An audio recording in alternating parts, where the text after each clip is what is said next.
அப்போ அவருடைய தனிப்பட்ட வாழ்க்கையில இருக்கக்கூடிய விஷயங்களையும் நம்ம பேசுறது தவறு இல்லதான். அவருடைய விவாகரத்தை பொறுத்த வரைக்கும் அவங்களுக்குள்ள என்ன நடந்ததுங்கிறது நமக்கு தெரியாது, அது நமக்கு தேவையில்லை. ஆனால் விவாகரத்துக்கான முக்கியமான காரணமாக அவருடைய மனைவி சொல்லியிருப்பது இன்னொரு நடிகையோட அவர் தொடர்புல இருக்கார் அப்படின்னு. அந்த நடிகை யார் அப்படிங்கிறது நமக்கு தெரியும். கூடவே சேர்ந்து இன்னொரு நடிகையும் இருக்காங்க. மொத்தம் 2 நடிகைகள், அது மெயின் ஸ்ட்ரீம் மீடியாலேயே சொல்லியிருக்கிறாங்க. அந்த நடிகை யாருன்னா நமக்கு தெரியும். அவங்க கல்யாணத்துக்கு அவரே போனாரு. கல்யாணத்துக்கு முன்னாடியும் அவர் தொடர்புல இருந்ததா சொல்லப்படுது. கல்யாணத்துக்கு அப்புறமும் அவர் இவங்க வீட்டுக்கு அடிக்கடி வந்துட்டு போறாங்க அப்படிங்கிற விஷயம் மெயின் ஸ்ட்ரீம் மீடியாலேயே சொன்னாங்க. அந்த நடிகையுடைய கார் விஜய்க்கு எதிர் வீட்டுல இருக்கக்கூடிய கார் பார்க்கிங்ல நிறுத்தப்படுவதாகவும் அதுக்கப்புறம் அந்த நடிகை அங்க போகிறதாகவும் சொல்லப்படுது. அதனால இந்த தனிப்பட்ட வாழ்க்கையில ஒழுக்கத்தை கொஞ்சம் கூட பேணாத ஒருத்தர் உலகத்தையே நான் காப்பாத்த போறேன், குறைஞ்சபட்சம் தமிழ்நாட்டையாவது நான் காப்பாத்தி தான் தீருவேன் அப்படின்னு கங்கணம் கட்டிக்கிட்டு வர்றாரு அப்படின்னா எந்த தகுதியும் இல்லாத ஒரு மனிதர் எதற்காக இங்க வருகிறார் அப்படிங்கிறத நம்ம இந்த இடத்துல யோசிக்கணும். மிக நிச்சயமாக ஒரு சமுதாயத்தை தவறாக சித்தரிக்கக்கூடிய ஒருத்தர் யாருக்கும் ரோல் மாடலா இருக்க முடியாதுங்கிறத நம்ம இந்த இடத்துல ஆணித்தரமாக சொல்லிக் கொள்கிறோம். தவிர இவர்களே ஒழுக்கக்கேடானவர்கள் தான், உண்மையிலேயே ரொம்ப ரொம்ப கேவலமான மனிதர்கள் தான் இவர்கள் என திரைத்துறையை சேர்ந்தவர்கள்ல யாரையுமே நீங்க உத்தமர்களா பார்க்க முடியாது, நல்லவர்களா பார்க்க முடியாது, நேர்மையாளர்களா பார்க்க முடியாது. இவர்கள் மிக நிச்சயமாக இழிவான மக்கள் தான் அப்படிங்கிறத நம்ம பார்க்க முடியும்.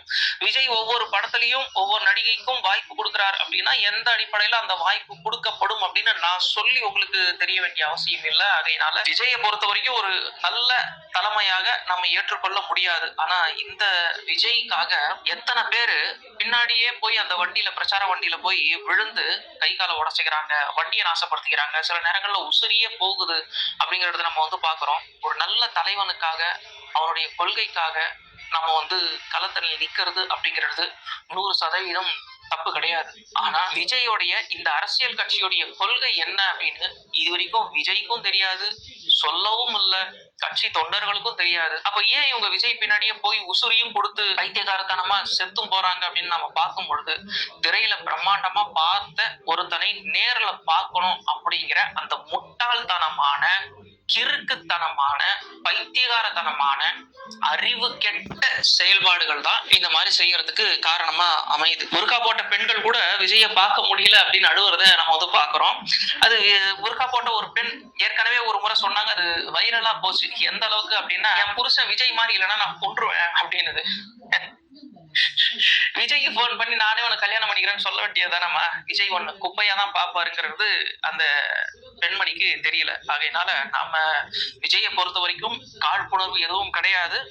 ஆனால் விஜய் ஒரு நம்ப தகுந்த ஆள் இல்ல.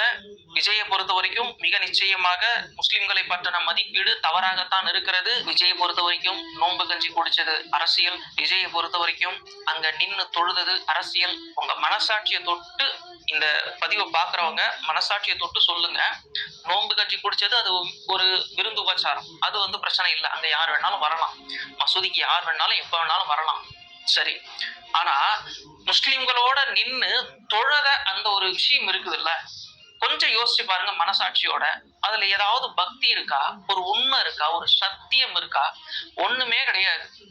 அப்ப உன்னுடைய நம்பிக்கைய நீ ஒதுக்கி வச்சுட்டு இன்னொரு சமுதாயத்தோட நம்பிக்கைக்குள்ள நீ நுழைஞ்சி ஒரு 10 நிமிஷம் தொழுகை செய்யற மாதிரி காட்டிக்கிற அப்படின்னா மிக நிச்சயமாக உன்னுடைய அரசியலுக்காக எந்த அளவுக்கு உன்னை நீயே தாழ்த்தி கொள்ளுகிற அப்படிங்கிறத இந்த இடத்துல நம்ம கேட்க விரும்புறோம். கருணாநிதி அவர்கள் எத்தனையோ முறை மசூதிக்கு வந்திருக்காங்க, ஒரு நாளும் தொழுது கிடையாது.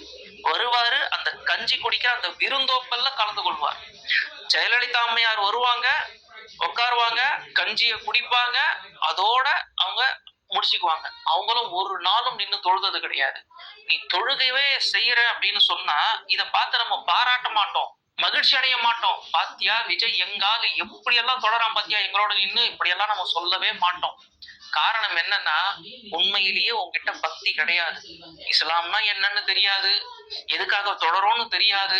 இப்படிப்பட்ட சூழ்நிலையில கைய கட்டிக்கிட்டு அப்படியே நின்னு இப்படியே நீ தொழுதுட்டு போற அப்படின்னு சொன்னா மிக நிச்சயமாக உங்ககிட்ட பக்தி இல்ல, வெறுமனே அரசியல் தான். இது ஒரு கேவலமான அரசியல். இந்த கேவலமான ஓட்டை வாங்கறதுக்காக கேவலமான செயலை நீ செய்யற அப்படின்னு சொன்னா, கூடவே பெரும்பான்மை மக்களை நீ ட்ரிகர் பண்றதுக்காக முஸ்லிம்களை தீவிரவாதிகளாக சித்தரித்து ஒரு படமும் இருப்ப, அதுவும் அந்த படத்துடைய மையம் அந்த கிளைமேக்ஸ் மதுரையை நோக்கி நகருது. பிரச்சனைக்குரிய ஒரு இடமாவும் அது இன்னைக்கு இருக்கும் பொழுது அதை நோக்கி உன்னுடைய கதையுடைய கிளைமேக்ஸை நீ நகர்த்தி இருக்க அப்படின்னு சொன்னா உண்மையிலேயே விஜயுடைய அரசியல் கேடுகெட்ட அரசியல் தான் அப்படிங்கிற இடத்துல